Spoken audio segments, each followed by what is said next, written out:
இந்த வீடியோவில் நீங்கள் என்ன பார்க்க போகிறீங்கன்னா, இந்த வருஷம் T20 வேர்ல்ட் கப்பில் நிறைய அப்செட் பார்த்தாச்சு. அதில் முக்கியமாக பேசப்படுற அப்செட் வந்து பாகிஸ்தான் வர்சஸ் USA மற்றும் ஆப்கானிஸ்தான் வர்சஸ் நியூசிலாந்து. இந்த ஆப்கானிஸ்தான் பற்றி ஃபஸ்ட்டு பேசிடுறேன். ஆப்கானிஸ்தான் பொறுத்த வரைக்கும் போன வருஷமே நல்லா அப்செட் பண்ணிட்டு இருந்தாங்க எல்லா டீம்ஸையும். ஸோ போன வருஷம் பண்ணதை இந்த வருஷம் திருப்பி பண்ண ஆரம்பிச்சிட்டாங்க. செம்மையாக இருந்துச்சு. ஸோ இவங்களும் சூப்பர் 8ல் குவாலிஃபை ஆக அதிக சான்சஸ் இருக்குது.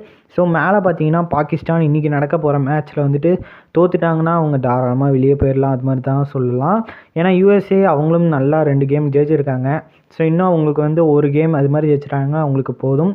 ஏன்னா அவங்க வந்து குவாலிஃபை ஆகிறதுக்கு சான்ஸ் அதிகமாகிடும். ஸோ இன்னொரு பக்கம் இந்தியா இருக்குது. இந்தியாவும் எல்லா டீமையும் அடிச்சுட்டு குவாலிஃபை ஆயிரும்.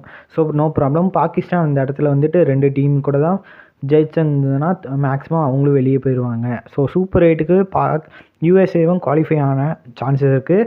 ஸோ இந்த USA மற்றும் இந்த ஆப்கானிஸ்தான் மாதிரி அண்டர்டாக்ஸ் டீம் வந்து செம்மையாக பர்ஃபார்ம் பண்ணுது. இந்த T20 வேர்ல்ட் கப்புக்கு செம்மையாக இருக்குது. ரீசன் என்னென்னா USAவோட கண்டிஷன் அது மாதிரி கைஸ். ஸோ இது வந்து ஒரு பவுலிங் பிச்சுக்கு ஃபேவராக இருக்கனால கண்டிஷனுக்கு ஏற்ற மாதிரி பவுலர்ஸும் நல்லா வச்சுருக்காங்க கைஸ். ஸோ USAல பொறுத்த வரைக்கும் பவுலர்ஸ் இருக்கனால பவுலர்ஸும் இருக்காங்க, நிறைய ஹிட்டர் பேட்டர்ஸும் வச்சுருக்கனால பிரச்சனை இல்லாமல் போயிடுச்சு. USA பொறுத்த வரைக்கும் ஒரு மல்டிவர்ஸ் ஃபேமிலி தான் வச்சுருக்க மாதிரி இருக்குது. ஏன்னா இந்தியா, பாகிஸ்தான், நியூசிலாந்து இந்த மாதிரி நிறைய மிக்ஸ்டு கண்ட்ரி பிளேயர்ஸ் தான் வச்சு விளாட்றாங்க. ஸோ அதனாலேயே அவங்களும் நல்லா வந்து மேட்சஸும் ஜெயிக்கிறாங்க. ஸோ பார்ப்போம்.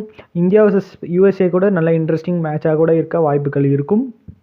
இந்த பக்கம் பார்த்தீங்கன்னா ஆப்கானிஸ்தான் வர்சஸ் நியூசிலாந்து மேட்ச் வந்து செம்ம அப்செட் தான் சொல்லலாம். ஏன்னா வந்து 75 ரன்னுக்கு ஆல் அவுட் எடுத்திருக்காங்க நியூசிலாண்டை. அது வந்து ரொம்ப பெரிய இது தான், பெரிய விஷயம்.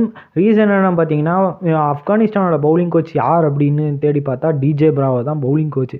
ஸோ முக்கியமான ரீசன் பவுலிங்கில் வந்து இந்த அளவுக்கு டாமினன்ஸ் பண்ணுறாங்கன்னா, ஃபஸ்ட் மேட்ச்சு செம்ம டாமினன்ஸ் 5 ஃபார் எடுத்திருந்தார் ஃபசல் ஃபருக்கி. இப்போ செகண்ட் மேட்ச்சில் வந்து 4 ஃபார் எடுத்திருந்தார். ரஷீத் கானும் செம்மையாக ஸ்பெல் போட்டிருந்தார். ஸோ இதில் பார்த்தீங்கன்னா செம்மையாக இருக்குது. பர்ஃபார்மன்ஸ் பயங்கரமாக இருக்குது. ஹெவியாக பண்ணிகிட்ருக்காங்க ஆப்கானிஸ்தான் பவுலர்ஸ். ஸோ இதுக்கு முக்கியமான ரீசனாக போடுறது USAவோட பிச்சு தான்.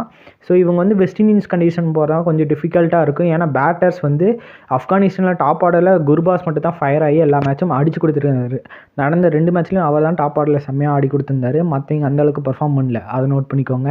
ஸோ இந்த வருஷம் பார்த்தீங்கன்னா இன்ட்ரெஸ்டிங்காக இருக்குது. எந்த டீம் வந்து கப்படிக்க போகுதுன்னு. ஸோ பார்ப்போம் என்ன நடக்க போகுதுன்னு. ஸோ இப்போ அடுத்து பார்த்தீங்கன்னா இந்தியா வர்சஸ் பாகிஸ்தான் இன்றைக்கி நடக்க போகுது. செம்மையாக இருக்க போகுது மேட்ச்சு. ஸோ ஒன்லி பவுலர்ஸ் தான் இந்த மேட்ச்லேயும் நல்லா பர்ஃபார்ம் பண்ண அதிக சான்சஸ் இருக்குது. ஸோ லோ ஸ்கோரிங் கேமாக தான் இருக்கும் இந்த மேட்சை பொறுத்த வரைக்கும். ஸோ ஃபஸ்ட் பேட் பண்ணுற டீம் வந்து ஒரு ஆளுக்கு ஒரு 150 160 அடித்தாலே போதும், அது மாதிரி தான் சொல்லுவேன். ஸோ அந்த டீம் தான் அதிகமாக ஜெயிக்க வாய்ப்புகளும் இருக்கும். ஸோ பார்ப்போம் என்ன நடக்க போகுதுன்னு. ஸோ அவ்வளோதான் கைஸ். இந்த வீடியோ பிடிச்சிருந்தா உங்கள் ஃப்ரெண்ட்ஸ் அண்ட் ஃபேமிலிக்கு ஷேர் பண்ணுங்கள். ஸோ மிச்சோடு எல்லாம்